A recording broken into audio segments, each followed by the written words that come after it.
Monsoons in May.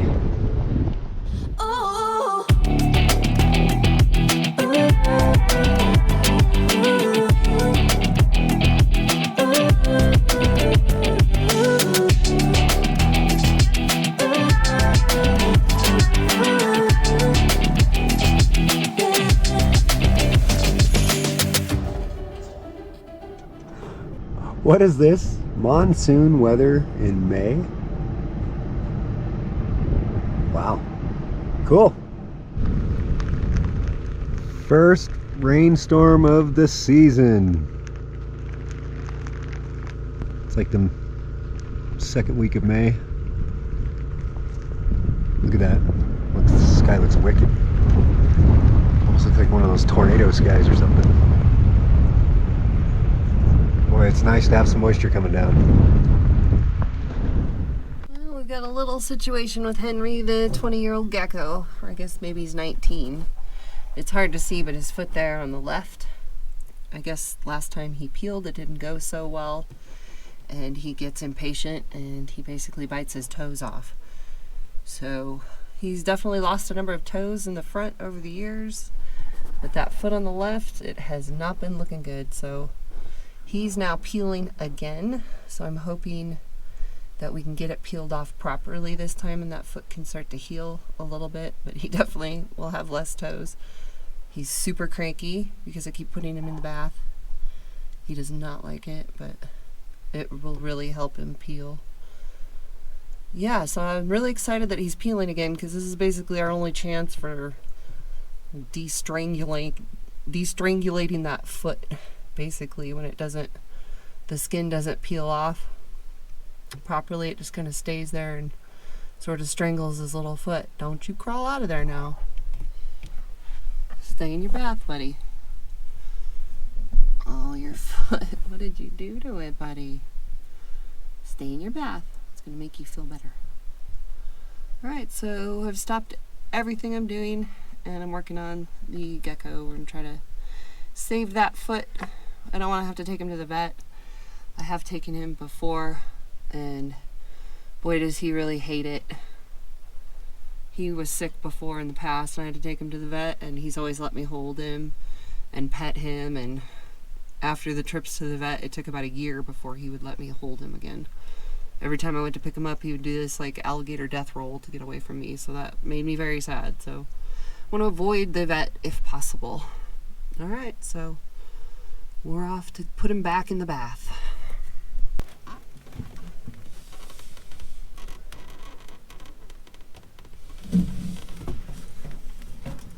Stay in there, buddy. There you go. Isn't that nice? Yeah, see? Stay in your bath. Be a good boy. He's cranky. He's like a cranky old man.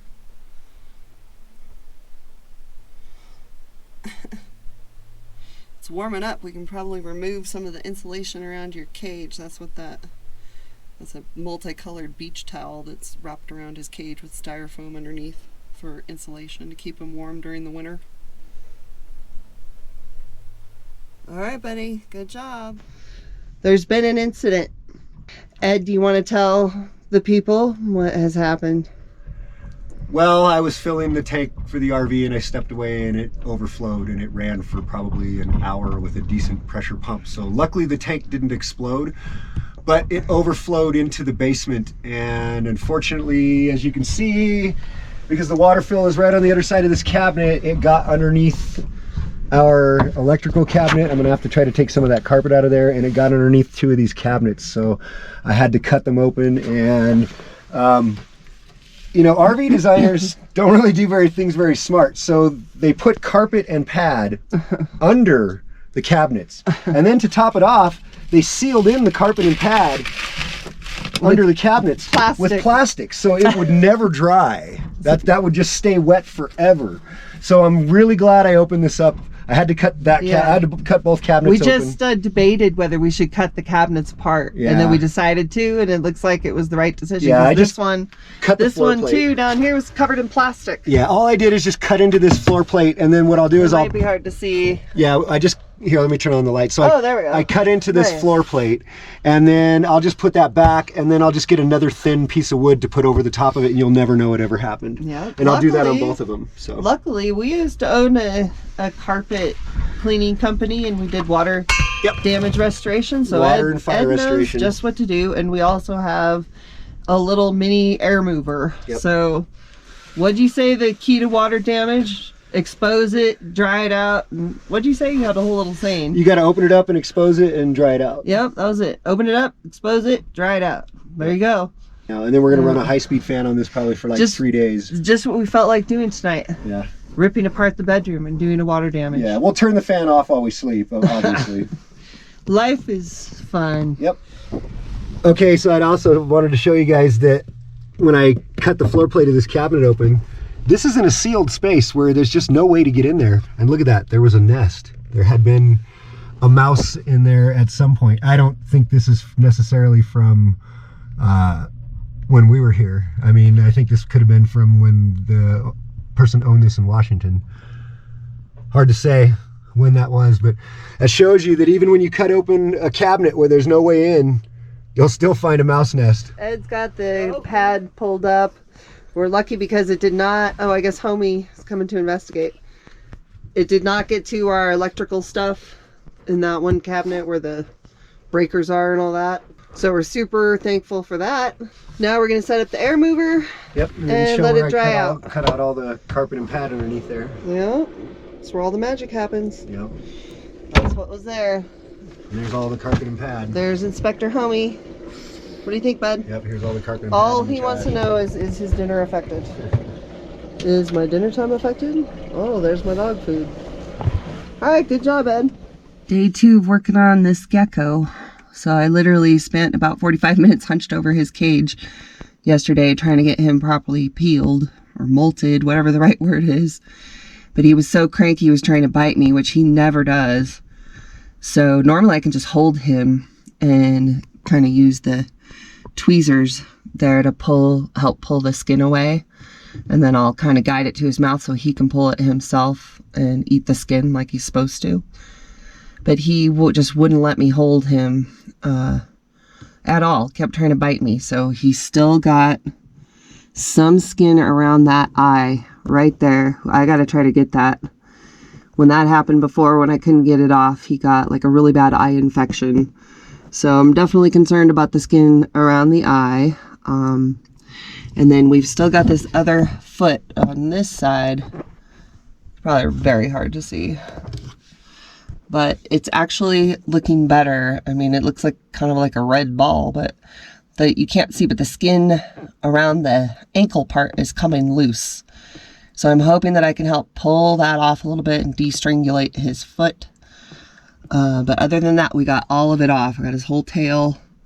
Oh, there's the one back foot there that still needs some off the toes. But the good news is he's in the bath.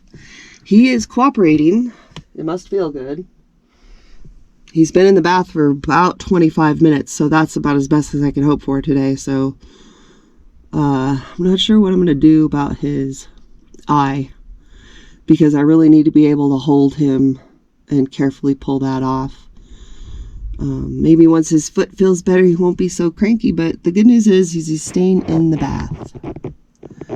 Good boy, buddy. Good boy.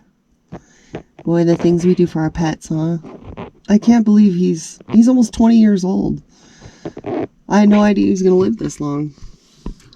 He really is a good little pet. Like, him trying to bite me yesterday is probably only the 3rd time in his whole life that he's ever tried to bite me. All right, buddy, you're doing a good job. Stay in your bath. Stay in your bath. He's out of the bath. He did let me hold him, but he will not let me touch his foot or his face. So at least he stayed in the bath, so we'll try again later, giving him another bath. He was able to get some of the skin off from around his foot, but he's been biting at it and now it's bleeding. And he won't let me touch him, so the good news is it looks like he got some of the skin off from around that foot, so I think maybe just the big scab burst open in the process. Poor little guy. I can't tell. It looks like there's still some skin around the leg, so he is exhausted from everything, from all of this whole ordeal. Poor little guy. So we'll give him another bath in the morning, and hopefully he'll quit picking at it for tonight so that it stops bleeding. The plight of the gecko. Let's get a bird's eye view of that foot there. Poor little guy. Scout, what's on your agenda today? You got any big plans? She don't care. I love it. So nice out here today. Man, the sky is blue. Look at that. It's nuts. Birds are chirping. It's enough to just make you want to sit here and do nothing. Woohoo!